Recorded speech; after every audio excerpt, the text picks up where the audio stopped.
The Vera Show.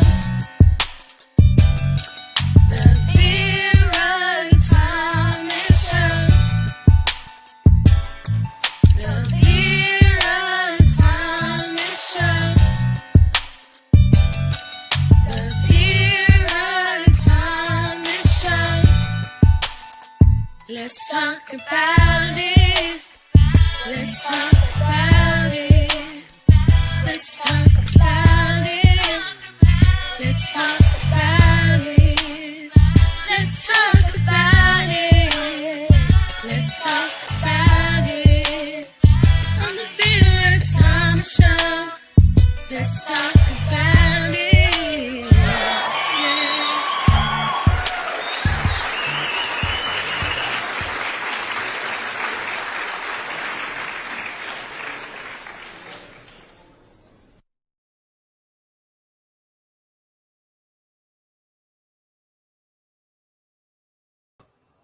Hello, hello, hello. As always, I'm excited. I'm excited about my guest tonight, and let me just go right ahead and pull her up. Hello, Elizabeth. How are you today? Oh, I'm fabulous, Vera, and thank you for having me on your show. I'm excited as well to be with you. Well, thank you. And let me share with my audience just a little bit about who Elizabeth Bennett is. She is an award winning retired school principal with a distinguished career spanning over 35 years in education. She is widely recognized for her profound impact. She earned the endearing title of the Teen Genie for her remarkable contributions to students, parents, and educational communities. Throughout her extensive career, Elizabeth has embraced diverse roles, including teaching, administration, and coaching, always with a commitment to delivering not only academic excellence, but also crucial life skills for students. Her passion extends to aiding parents in navigating the complexities of raising teenagers. This dedication culminated in her authorship of Courageous Conversations, a guide for parents to understand and connect with their teenagers. It's a transformative parental parenting guide that empowers parents with strategies and tools for fostering robust, trusting family bonds. Beyond her educational journey, Elizabeth has ventured into the corporate realm, where she applies her expertise to assist businesses in tackling communication strategies. Her book, Courageous Conversations in the Workplace, underscores her commitment to equipping organizations with strategies for effective communications. Elizabeth's unwavering passion remains constant to support individuals and organizations in creating positive change through the power of courageous conversations. With boundless compassion and resilience, she tirelessly crafts hope and transformation, one conversation at a time. Awesome. Awesome. Well, you and I have been doing some things together, and I just admire you and all the work that you're doing and the impact that you have on teenagers, on parents, on the workplace, and in the communities in general. So what I'm going to do is give you the floor and have you share more about who is Elizabeth Bennett and how did you come to the passions that you have for what you do. Well, thanks, Vera. Certainly from the standpoint, you asked me this question before about, how did I get this started? Well, I was interested in being a teacher when I was in grade 3. So I had a choice. I created 3 things that I wanted. I wanted to be a police officer, I wanted to be a flight attendant, and I wanted to be a teacher. Well, at that time and into my high school time, the airlines and the police department had certain restrictions or things criteria that you had to fulfill. And I didn't fulfill some of them, partly because, I'm not 6'3", or I wasn't at that time. And as well, there were some other things that I just wasn't able to do at that point in time. And I just really fell in love with teaching because I was a lifeguard, I was a swimming instructor, I was always around families or parents or people who needed to learn how to swim or needed to learn how to dive, because I was doing that at the time as well. And so it just stayed with me. But part of what I recognized for myself as I got into teaching was really about the space of, kids would come and see me, even as a teacher or as a school administrator, and they would say things like, I don't feel valued. I don't think anybody listens to me. I don't feel like I have a voice, or I don't know what to do. And, things at home aren't always the best. Sometimes there's yelling and screaming, and all I want to do is go to my room or hide out with my cell phone or my, video games or whatever. And then when I had similar conversations with parents, they were saying really the same thing, where they didn't know how to connect with their child. They didn't know what to say or do. They were afraid of losing them. And they admitted as well that from time to time, based on just regular frustration in households and, things that come up from your workspace or whatever's going on in that tension and environment, that they often felt that was a disconnect for them as well. So throughout the years, it gave me an opportunity to be able to say, okay, so how can I make a difference with this? But the other piece about that as well was, partly my own upbringing. It wasn't the best at home. And, I was looking for places and spaces to be and things to do to contribute to others, like Christmas hampers or, supporting a mission or a vision or whatever was going on in the world, because then that just helped me to stay sane and thinking that there's got to be a different way to do this. And so, as I continue to grow and develop and learn new leadership skills and, being able to work with students and teach them, because even though I got into administration, I still taught in classrooms because I wanted to be connected with the kids. And so what I found through this whole journey is that I really love teenagers. I love their piss and vinegar attitude. I love their raging hormones. I love their defiant behavior. And I get it. I get that parents don't like any of those things. But for me, they were important elements for communication because they were the underlying behaviors. And so it gave me an opportunity to be curiously engaged with them, to ask them questions, to find out what was going on, about what was happening within them. And oftentimes they would say that they didn't understand their emotions. They didn't know how to deal with them. They didn't know that there were, skills and strategies that they could learn. And so through that process, I continued to work with them.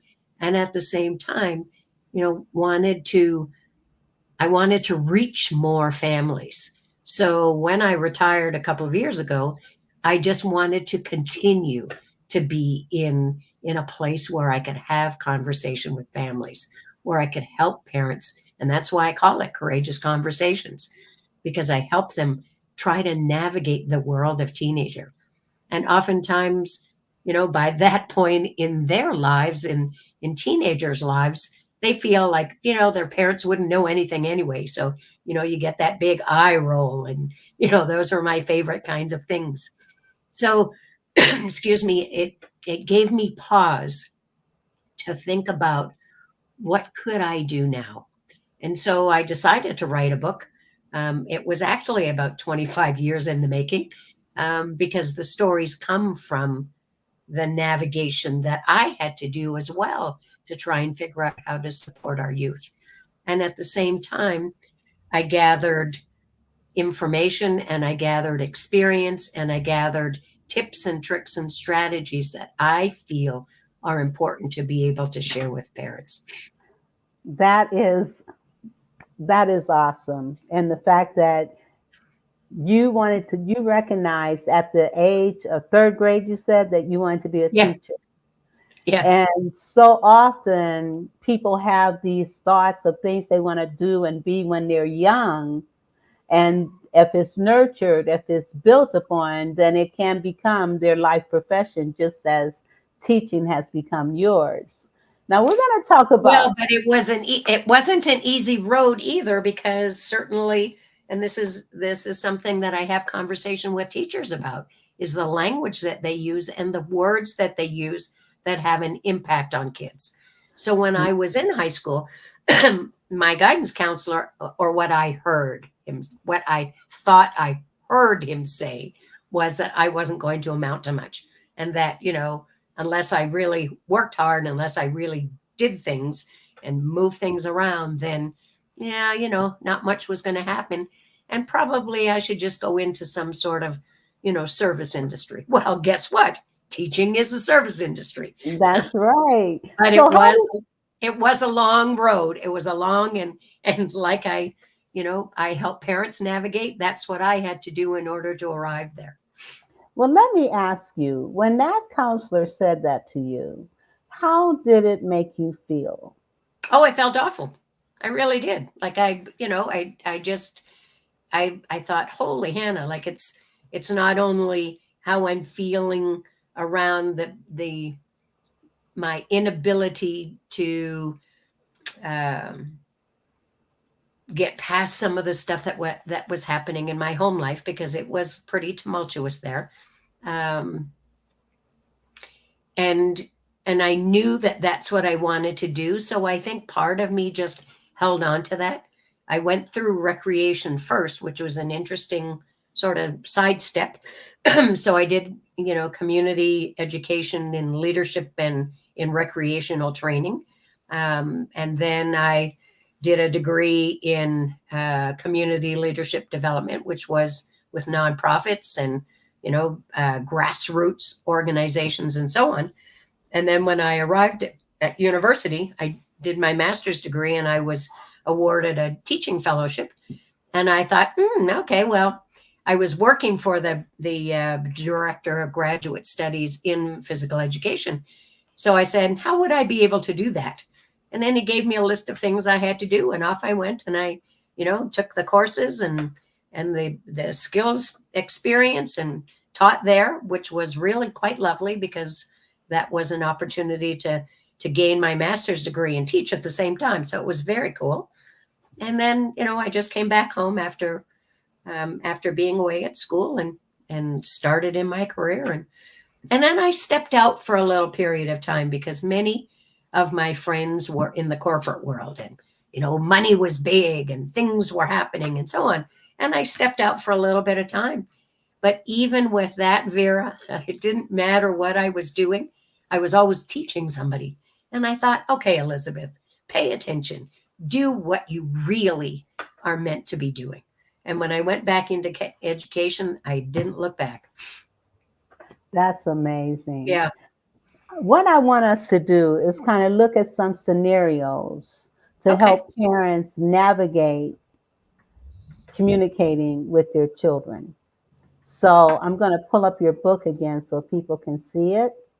And you can email Elizabeth. Her email is in the chat already, but you can email her and let her know that you're interested in getting her book, and she will make sure that you have access to it.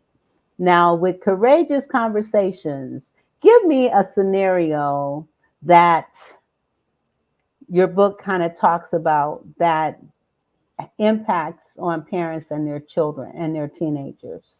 Oh, I have plenty of them. Holy Hannah. There were so many of them. I didn't know how to file them down to put them in the book. So one of them is about, this wonderful tool that we have here called our cell phone, right? It's a place, it's a great connector, but it's also a place of social isolation. And it's a killer in some places of dreams, of hopes, and in some cases, it's the cause of death of teens. And as you and I both know, suicide is the second cause of death of teens, anywhere from 8 to, and I usually say between 8 and 24, but there are lots of kids that are choosing that as an alternative because they can't see anything else. So one of the scenarios is I had a parent come to see me, and she was really quite concerned about the whole idea that her child, her daughter, was being bullied. And so and it was the child's friend was doing this. And so the parent wanted me to separate them from class and so on. And you have to keep in mind that these girls were in junior high, which is also my favorite place to hang out. Boy, they're wild there. I know. Girls can be really overly dramatic. I mean, some of them should be in Hollywood by now. Anyway, this parent came to see me. She had this, this really big concern. And so, excuse me, I explained to her that, I would have conversation with the teachers because in junior high, they have about 7 or 8 different subjects. So I said that I would speak to the teachers, see what was going on, perhaps have conversation with the girls to, not perhaps, but to have conversation with them in order to find out their perspective and what was going on with them, because it was confusing to me because I was also teaching in that junior high and I saw them together quite frequently, and they were, holding hands, or they were not necessarily that, but, hugging or hanging on each other like girls often do. And so they indicated that there wasn't much going on. But I told them that I would have conversation with the teachers. So in the event that the teachers were having them do projects or so on, that they could separate those girls, because it was a whole lot easier to do that and have those conversations than it was to try and move students out of a class during mid-year.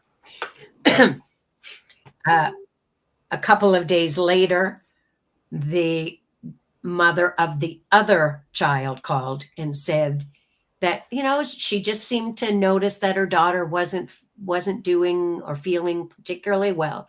She wasn't quite certain about it, but because we already had a good relationship as a parent and administrator, then I said I would look into it. And I said, well, isn't that interesting? Because, I've had another inquiry about it. I couldn't mention names or anything, but I had another inquiry. So I said, I'll chat with the girls and we'll figure out what's going on.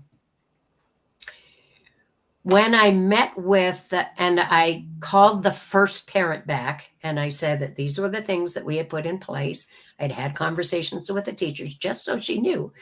But I said to her that I had just had a police officer in the school, because we had a really good relationship with our local police department. And they would come from time to time and give guest lectures or so on. Or if we had a particular issue, they would take it up with the class and, have a discussion about it. And he had just been in the school and talked about the whole idea that although children can have cell phones, it doesn't belong to them. The property belongs to their parents. And so if there's any kind of, thing that's happening or consequence or, activity that's happening on the cell phone, then the parents would be responsible for it. So I happened to mention it to this parent. And I said, perhaps you might like to look at your child's cell phone and see the kind of conversations that are going on, so that it gives you a better idea of perhaps, what's the interaction that's going on with this friend. So she said, well, no, I don't do those kinds of things because my daughter is, I give her responsibility and I'm giving her, a little bit more independence and so on. And I said, well, just think about it and see if that's a conversation you can have with her. And several days later, she came into the school again. And, it just seemed like she was a little bit more subdued. And so when I had conversation with her, she explained that she had, in fact, had conversation with her daughter had looked at the messages in the cell phone and realized that her daughter was the one who was bullying. Oh my goodness. So what did she do? Well, she also had other conversation with her daughter, and they put in some boundaries in place in terms of the use of the cell phone, and they took care of their own discipline from that standpoint because it hadn't been showing up in school. So there hadn't been, there hadn't been any fights, there hadn't been anything. They were still sort of on and off. I mean, as girls often do when they're in junior high, they'll be your best friend today, and then 5 minutes from now they found 6 other people. So Right. but this this situation and the development of it took almost a year for it to have been put back into place. But what I also found out was that there were other outside issues with the two families because they had already been friends and the parents hadn't been having conversation with each other. Well, you don't often think about asking that, right? Because that's a delicate balance. And, like you can say, are there any other issues going on? Well, they don't have to share that with you, do they? So, Right. but really it was about, to bring this to summary, it really is about having courageous conversations with your teens. Yes, sometimes they are going to be difficult. And sometimes they are going to be issues that are going to pull you apart for a little period of time. But if you, in that conversation, to be able to explain the impact and demonstrate it in this regard with what happened with those two girls. Yes. Now let me ask you, because do you have suggestions to parents who may feel or may think their child is the bully, like in this case, as a preemptive kind of thing? I know that I have a handout to give out to parents about the upstander, which is the child who was once a bully and is now, the parents Mhm. have worked with them and they're no longer. So can you give us some tools or some suggestions that parents can use when identifying whether or not their child is in fact the bully? Well, part of what I do in the bigger frame of things is I walk parents through 5 strategies of dedicated listening Okay, because, and what, as you tell us these 5 stages, I'm yep. going to put them in the chat. Okay, Or I'm not sure that we're going to have time to get through all of them or in any complexity, but I'll certainly have conversation with you about them. So the okay, first one that I talk about really is about understanding versus judgment. and these are the 5 stages, right? I'm 5 typing. strategies. Yep. So understanding versus judgment. And so parents need to understand that behaviors are complex, and the behaviors that the their child or children might be displaying are certainly a form of communication. Now, they might not be the most appropriate form of communication, but that's certainly part of what's going on.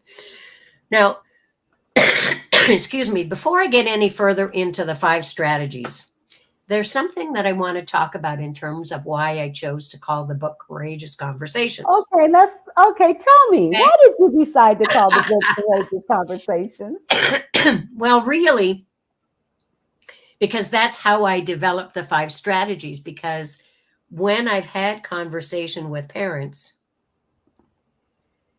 they haven't had, in some cases, the skills or the strategies to be able to have those conversations. Or, and this is also what I've noticed in workplaces too. We often deflect, or we Yes. often let people off the hook, or we say, oh, well, that's just what they're like, or, oh, don't bother about that, or you don't have to worry about that, right? I chose courageous conversations because we need to step out of our comfort zone. And we need to get into that space of vulnerability for ourselves and with whomever it is that we're talking to. And in this case, it's our teenager, right? And we can say things like, as an example, and I call them sentence expanders or question expanders, because we don't have time for parents to understand the difference between open and closed questions. What they're going to know fast enough if they ask a question and they get a one-word answer, that maybe you need to try something else, right? But that's not the importance. The importance is really understanding where your child is coming from. So when you can identify, let's say, for example, your kid comes in the door and they throw their backpack on the floor and they kick their shoes aside and they're stomping to their room. Okay, well, there's some indication there that something isn't going well, right? So you might say, I noticed that you seem to be a little bit annoyed or a lot annoyed or whatever. And if you haven't chosen the right adjective or the right description, they'll certainly tell you. So there's no, you're going to get something. So when you say that, like, I've noticed that, tell me what's going on. I just want to know how to help you out. If you, and this is part of the 5 strategies. Like when you ask, it's a matter of invitation. Is that number 2? Well, no, the first one, let me go back to them then. The first strategy is understanding versus judgment. So we have to look beyond the behavior and we have to be able to be curiously engaged about what's going on with them. But here's the piece that's most important is we need to push our judgment aside so that we're listening and we're really paying attention to what they're saying. And in some cases, what they're not saying. So that when we're curiously engaged, we begin to pull out more of those. So tell me a little bit more, or use their language and say a little bit more about that, right? Or I've noticed that, you haven't been with your friends, or they haven't come around the house, or you haven't been talking about, the kinds of things that you're doing with your best friend. What's going on? So that there's an opportunity there for them to, and Vera, this is not an overnight, one-shot deal where you sit down and, this is a work in practice. It's a new practice, because for some parents it's awkward and uncomfortable.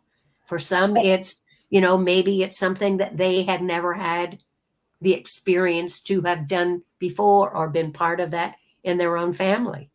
I certainly knew that because in my, growing up, it was very difficult to have conversation because I was hearing things that made it questionable or uncomfortable, or I'm not going to bring that topic up in this house. Right. And so that might be what's happening. And that's the space where, when we talk about being vulnerable, the parent has to understand their part of the responsibility in the conversation. So that's the first part. And, I think I mentioned it before that behavior is a form of communication. So we need to be digging deep into that to say, okay, so when you do this, or when this shows up, what is it that I can do to help you? Or what is it that, we need to be looking at? So tell me a little bit more about that, so that there's more to work with, right? Because now you're opening that Pandora's box to see what's inside. The second part is intentional time. So strategy number 2, and I don't have them in any particular, like you don't go to one to the other. They flow in with each other. But the second one is about intentional time. And that you and I talked about that earlier today. That intentional time is so important. And you had mentioned putting it on your calendar, intentional time. Yes. Yeah. Because when you put it on your calendar, then it becomes an intention.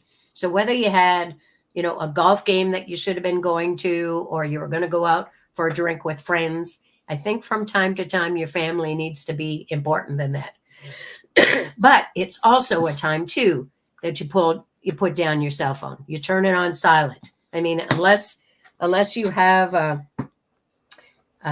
family member in the hospital that's just gone through heart surgery or is near to death, then there isn't, we are not that important all the time to everyone in the world that we can't turn it off. That means shutting off your laptop. That means turning off the TV or the video games or whatever it is you're doing and spending some time with your child. Now, granted, if you have more than one, here's your opportunity to spend some dedicated time with each one. And it doesn't need to be an all-day affair unless you choose that together. But here's the important piece about it. It needs to be a time and a place where you can be together. And it doesn't mean, going shopping. I mean, it could, but that's not a place of real interaction unless you're going to sit down and have a coffee together or hot chocolate or, a hamburger or whatever. But really, it needs to be that space where you're focusing just on them. And even when there is silence in that conversation, it's okay.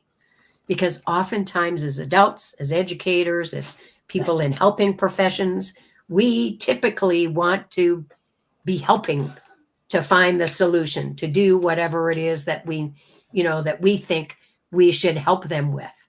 And sometimes they just want us to listen. And I'm going to talk a little bit more about that in one of the other strategies.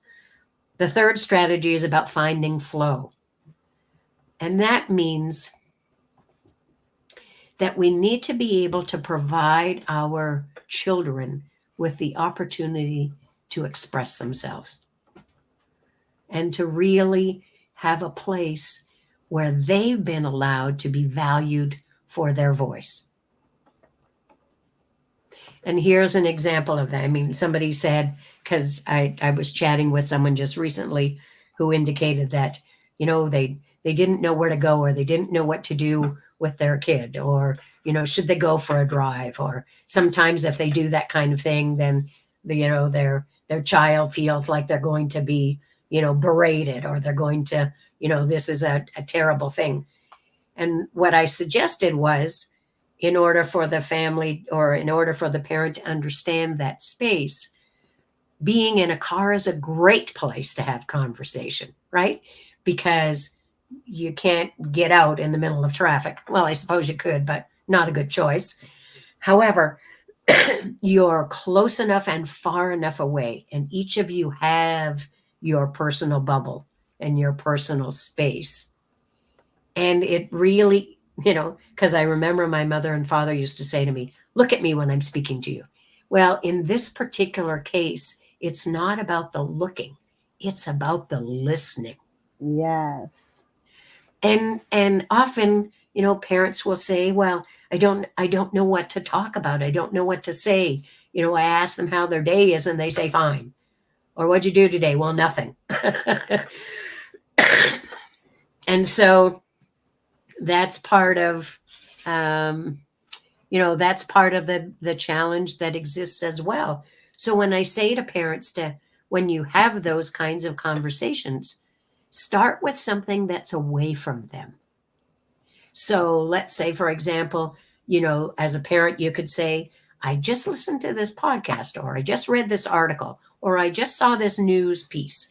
What do you think about it? Right? And then that's the time where you have to practice being quiet. Because you need to allow them to have that space to give you an answer. And sometimes there's going to be that silence time because they're processing and they're thinking through that answer, because they're also worried about how you're going to respond, right? And this isn't about you responding. It's about giving them an opportunity and then saying, wow, I hadn't thought of it from that idea, from that place. Isn't that a good idea? Or, well, I might not have done that, but isn't that interesting, right?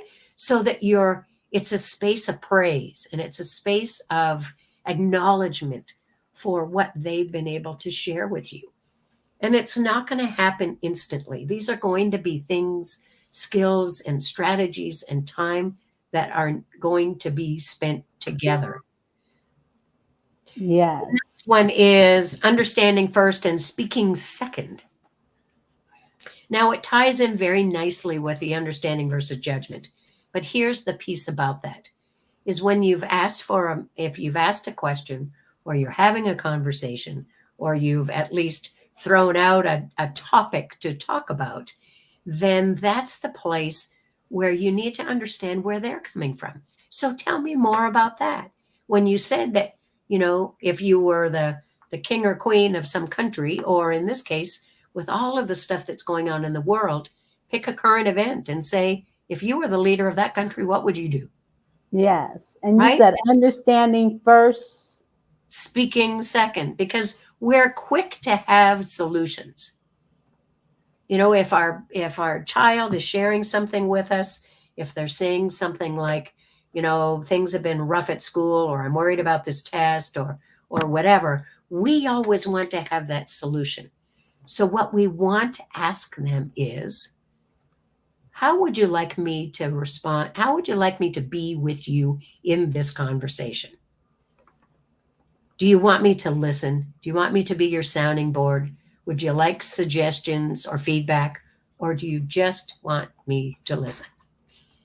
Because we know as adults, and certainly, if we've had a partner or if we have a best friend that we chat with or so on, sometimes we just need to vent. We just need to get the stuff away from us just for a little bit of time. Because when we say it out loud, we hear it. And it's like, oh, well, that was an interesting thing I just said, right? Or, yeah, it made me really angry or so on. Once it's out there and the parent can hear it, and they've also asked in advance, how would you like me to listen to what it is that you need to say? And so then they can navigate through, do they give a response? Do they want a solution for it? Do they want you to walk alongside wherever it is that they're going? Or do they just want you to listen and don't say anything and just let it drop on the floor in front of you, right? Yes. And then the last one is reflective engagement. And reflective engagement, really has to do with choosing to let go of your answers and your solutions as a parent, and being able to be okay with whatever they choose. I mean, granted, as long as it's safe and it's not, it's not something, we're just talking about having conversation, right? Yes. But if it's something that's going to be harmful to that child or to someone else, like, somebody says, I'm going to beat the shit out of him when I see him tomorrow. Sometimes those are words, but oftentimes they are the real thing. And we need to balance that and be certain that we take the appropriate action. Absolutely. But this is really about when we're having conversation with our child, to use some of their own language in the conversation. So when you said to me that you were, angry or upset with your friend, or, that you didn't want to play basketball anymore, or the coach sucked, or whatever the situation was, that you're using some of those words in your response back to them. Because here's the key to that. Then they feel acknowledged. Then they feel heard. Then they feel that you're really listening and that you're willing to extend into that conversation. But here's the other piece that's really important in reflective engagement, and that's the idea that you acknowledge them for their sharing. And particularly if they've shared something with you that is incredibly heavy on their heart, then you can say something like, that obviously took a lot of courage for you to share that with me. And thank you for trusting me with it, right? And not in a flippant kind of way. Well, thanks, that was great. But really to acknowledge the courage that it took them. Yes. Because oftentimes, and we do this even as adults, oftentimes kids are in this place where they are trying to figure it all by themselves.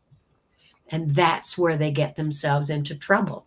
And that's where the pathways of poor choice become ever present to them, because they're busy trying to figure that out themselves.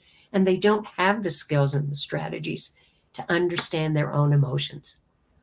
And so when they're able to share whatever it is, whether big or small for them, it's really important for us to recognize and to acknowledge the strength and the courage, whatever it took for them to be able to share that.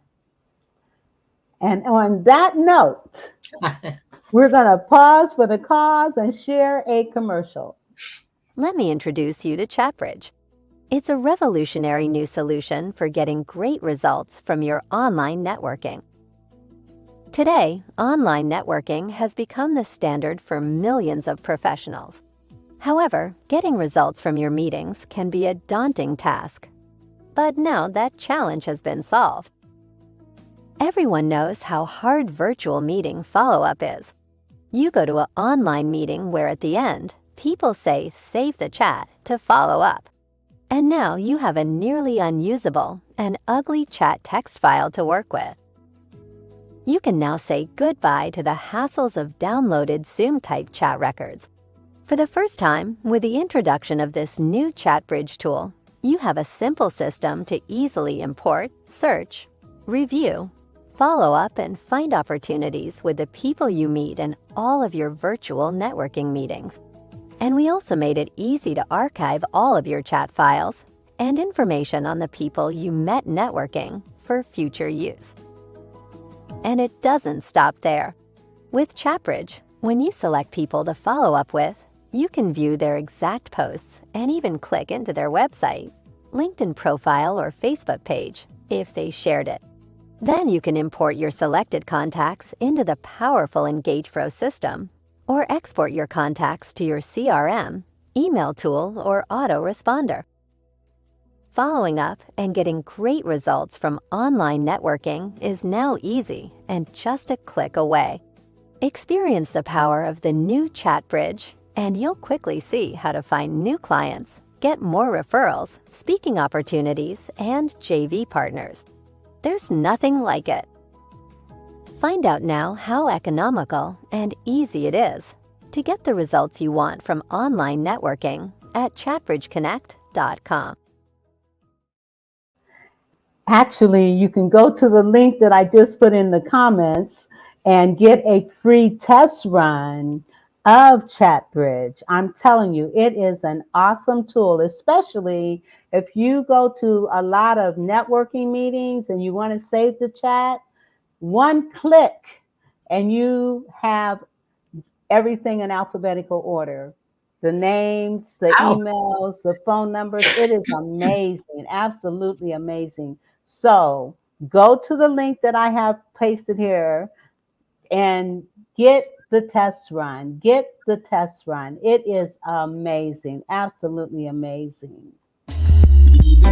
Mama Knows creates high quality products that are available to be used on multiple textures of hair. Her goal is to bridge the gap to stop people from having to use multiple products because of families with multiple hair types. Her products are currently being used on men, women, children of all ethnicities.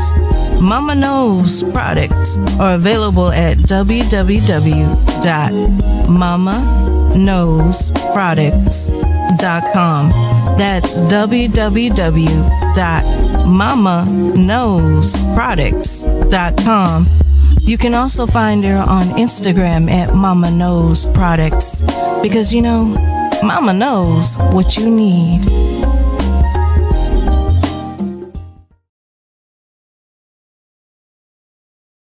tell you, these products are fantastic. I use them myself. They smell great. They give your hair a great texture, and it is for all ethnicities. Yes, all ethnicities, all ethnicities, and boys, girls, women, and men. Go to mamaknowsproducts.com and find out more. Again, mamaknowsproducts.com. And why? Because mama knows what you need. All right. All right. So back to our conversation. Okay. You did the last one, which was acknowledge, which was reflective engagement, which is Yes. absolutely. And in so doing, you're acknowledging their thoughts, their feelings, and what it is that they're saying without judgment, without pretense, without thinking about what am I going to say in response. You're truly, truly listening. Yeah. Listening is so important, so important. And actually, listening is a skill that needs to be developed. Mm-hmm. So, well, we're all, because we're also very quick to come up with solutions, or we don't like those silence times, right? They're awkward and uncomfortable, but sometimes we need them. yes, absolutely. Absolutely. And I know I was wanting you to get into these 5 strategies, and there was something else that you wanted to talk about as well. And so I'm going to bring it back to you so that you can discuss it. Do you remember what it was? I have more than one thing, so just refresh my memory. Just start talking. Go ahead. Well, part of what we've discussed in the past too is the whole idea of that space of vulnerability. So everyone has a background. Everyone has their experiences. Often everything is bundled into the word trauma these days. And really, it's about everything that has brought us to this place today. And I always point back here to say it's in our background, right? Amen. For the majority of us, we've worked through it, or, we've been to see a counselor or a therapist or so on. And that's a positive thing, because then it gives us more strategies and more skills and more ways of being able to look at the big picture and how we respond to things that happen.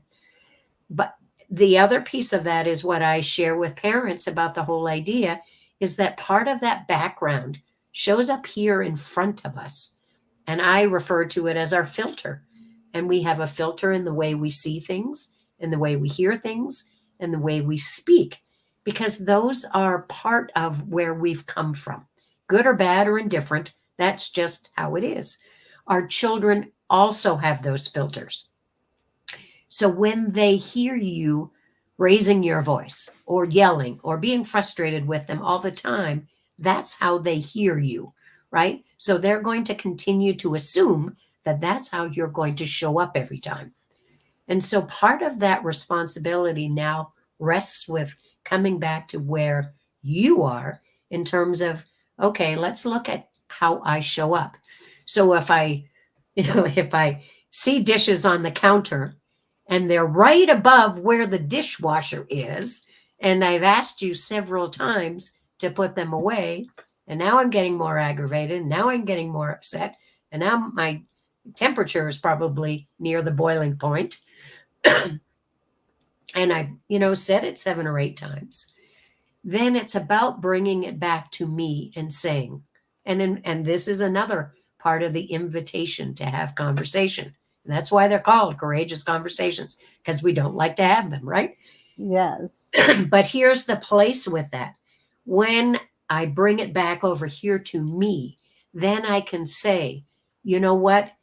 I recognize that I get frustrated, that I yell at you, that I've asked you 7 or 8 times to do something, whether it's putting the dishes away, cleaning your room, taking out the garbage. It doesn't matter what the topic is.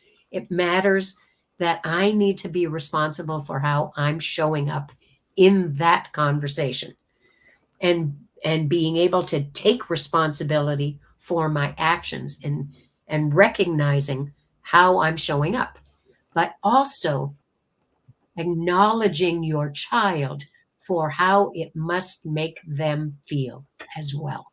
So I bet that, you feel angry or upset or never, you never feel like you're doing the right thing or that you ever please me or whatever, so that they get validated for their frustration in it as well. And when you have that conversation with them and invite them in to being a contributor into your family, that's when the dynamic changes. That's Yeah. when the shift occurs in terms of the transformation in conversation. Because now you can say, this isn't working for either of us. So what can we do differently? And that Yes. invitation gives them an opportunity to voice their opinion. I love it. I love it. And in terms of that, being able to, and just think when you are talking, and it's not just teenagers, even though that's the platform we're talking about right now, Right. but you can employ these same methods to younger kids. Oh, absolutely. And engaging them and include them in the family decisions. Ask them, well, what do you want to do today? How do you want to spend time with me today? And allowing them to give you feedback as well. And I know when I was raising my son as a single mom, every Friday was his day. So whatever he decided to do, that's what we would do. And a lot of times it didn't cost money. It could have been just going to the park or going to grab a something inexpensive to eat, or going to a movie, or once he wanted to go-kart riding. And so whatever it is that your child wants to do during that time that you're spending quality time with them, ask them, and it takes the pressure off of you for needing to decide what am I going to do with my child today. Ask your child what it is that they want to do, especially for those conversations and that engagement and that time that you're spending with them. Mm-hmm. Yep, it's important. And I, in working with people in business and industry, those same kinds of questions come up. How do I get engaged? Or what do I see in a colleague who comes in and, they're a little bit hunched over, their, chin is down, they're looking at the ground. And even if you acknowledge them and say, I noticed that you're looking sad or that you're looking down. Is there something I can do to help you? Or would you like to talk about it? And oftentimes they'll push it aside, but it does have an impact on their productivity. It does have an impact on how they see things, right? Well, the same can be said for our children, right? It has an impact on how they show up in the world too. So it's important for us to be the ones who take those steps into having courageous conversations. Absolutely. Now, one of the things I do want to ask you, just recently, the Crumley mother, the guy the young man that shot 4 kids in a school, his mother was just convicted of second-degree manslaughter. Yes, I noticed that in the paper. Yep. So my question is, should parents be held responsible and accountable when their children, not just the gun situation, but when their children are bullies and are impacting on other children in school in particularly? Should parents be held responsible for that? Boy, that's a big can of worms, Vera Thomas. I think I think it has to be a case by case, because we know full well, and certainly from my experience in being in schools, right? We know full well that there are parents who do as best as they possibly can.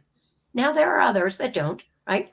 Or they just shovel it off, or they say, oh, that's the way that kid is, or, I told him he's already stupid and isn't going to amount to anything. I've heard those kinds of things. It's frightening. It is frightening. However, And after you answer this question, I want to talk about that. Go ahead. When I look at the incident that happens, so with, in this case, a heinous crime, a tragedy, when those kinds of things happen, I want to be able to look back and see where were there times that that possibility, or that in their and you would be familiar with this in terms of writing, if they're writing poetry, or if they're drawing blood and guts and so on, if they're what, and it's not only one thing. So when I say some of these things, it doesn't mean that that's a blanket situation, but it could be the kind of music they're listening to, could be the video games, or it could be the videos and the movies that they're watching and so on. We have a responsibility as parents to find out what are those things that are going on, excuse me, and have conversations around those things. Yes, Absolutely. you might like this. You might like this violent movie. What's your attraction to it? Right? So when we delve into some of those and we're curiously engaged about what the kids' connections are to things, then we can begin to break that down. And we don't have to do it alone. That's the secret in Absolutely. all of this, right?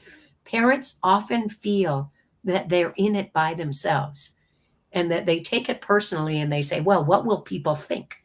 What will people think if you don't do something? Absolutely, absolutely. And in this particular case, the mother and the father were responsible for buying the gun for him. Yeah. And it's just beyond me. And then, they were very non-responsive when the school contacted them regarding his behavior. In fact, they had gone to the school I believe the same day that the incident happened. And rather than pull him out, they kept him in school. And then this happens. And so parents, be aware of the changes that you may see in your children, the personality changes, the behavior changes. Be aware of those things, and have these courageous conversations that you can share with them, and they can share with you without feeling they're going to be judged or criticized or belittled. And that was one of the other things I wanted to talk about. The things that we hear parents saying to their children: you're bad, you're stupid, you're lazy, you're dumb, you're not going to be anything. How can you expect a child to pull themselves up out of those kinds of attitudes, thoughts, and words? How? Yeah. I ask myself that same question, because I've heard it on many occasions, in parking lots, or in community settings, at hockey games or sporting events, mostly, where, parents have just, I get that there might be frustration, that you might want your child to do better, but in order for your child to do better, you have to be able to give them those skills and strategies, and that acknowledgement and the praise for doing good things. Exactly. They don't get out of bed in the morning and say, I'm going to piss off the world. Now, maybe they do, but where is that in their environment? And that's where parents need to look at themselves and look at how they show up in their home. Yes. What kinds of things are they saying? Because I remember with my own parents, children should be seen and not heard. Money doesn't grow on trees. Don't cry, I'll give you something to cry about. Yes, it was of a time of authoritarianism. For me, I made up that word. Yes. But I also reflect, even as a young adult, as much as I hated what was going on, and we did have some domestic violence, and there was alcoholism and so on, I looked at that, and I looked at what my parents had told me about where they had come from. So And they that's- didn't yes. they didn't have good, well, they didn't have good modeling like we have the capacity to have now. Right? Because Exactly. there's more reading things that we can do. There are more courses we can take. There are more families are engaged in learning how to do it, because when you give birth, there isn't a book that comes with your child, No. and there isn't a book that comes with, oh no, by the way, here's the best parenting book in the world. What we do is we pick and choose. It's like a menu, like a buffet, right? I need to learn a bit more about this. I need to listen to this podcast, or watch this TV show, or go to this therapist, or go to this class, or whatever. And those are all great things. But many of us didn't come from that because our parents didn't know any better. Exactly. And They just knew what they knew at that moment in time.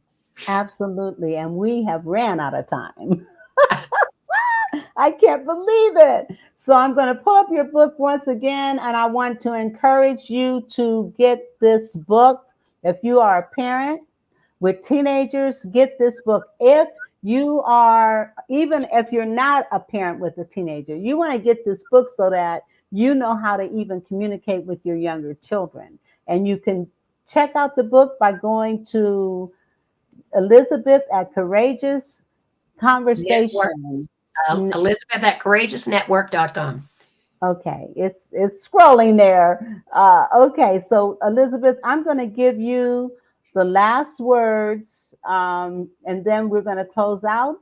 Thank you, listening audience, for being here. And I know the replay will be virtual and evergreen, so people will be looking and listening to this on the podcast and other venues. So with that, I'm going to give her the floor and let her finalize wrap up her conversation, and then the next thing you'll see is my promo out of here. So anyway, God bless you, and if you would hold on after you finish talking, that would be great.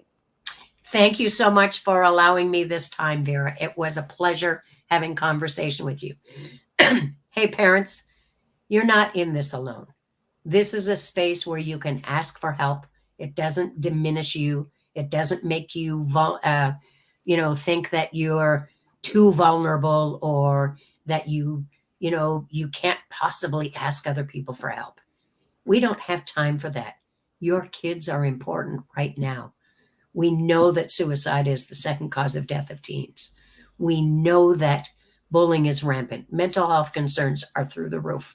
Social isolation is a killer. Kids are looking for affirmation. They're diving into their cell phones, looking for the positive things. They see the virtual perfect world that we all know doesn't exist. So it's time for you to be able to step out of your comfort zone, have those courageous conversations.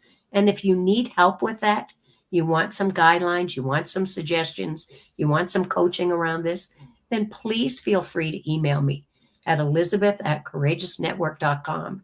I'd be delighted for you to leave your contact information so that I can be back in contact with you, and we can make a choice of how I can help guide you through your journey.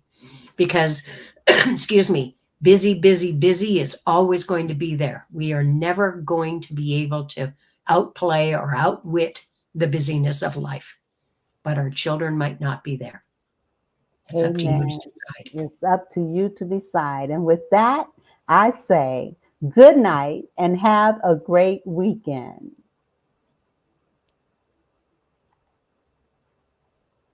Okay, and I'm trying to get this. Why isn't, okay. Oh, I see why. Okay. I was clicking on the wrong thing. Okay. Good night, everybody. Have a great weekend. The Vera Thomas Show. Oh, no.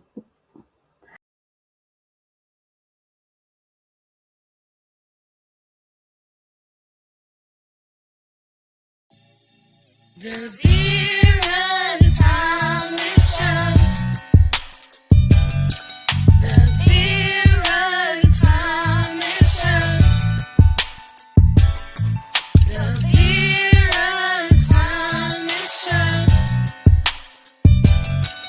The Vera Thomas Let's talk about it. Let's talk about it. Let's talk about it. Let's talk about it. Let's talk about it. Let's talk about it. On the Vera Thomas Show. Let's talk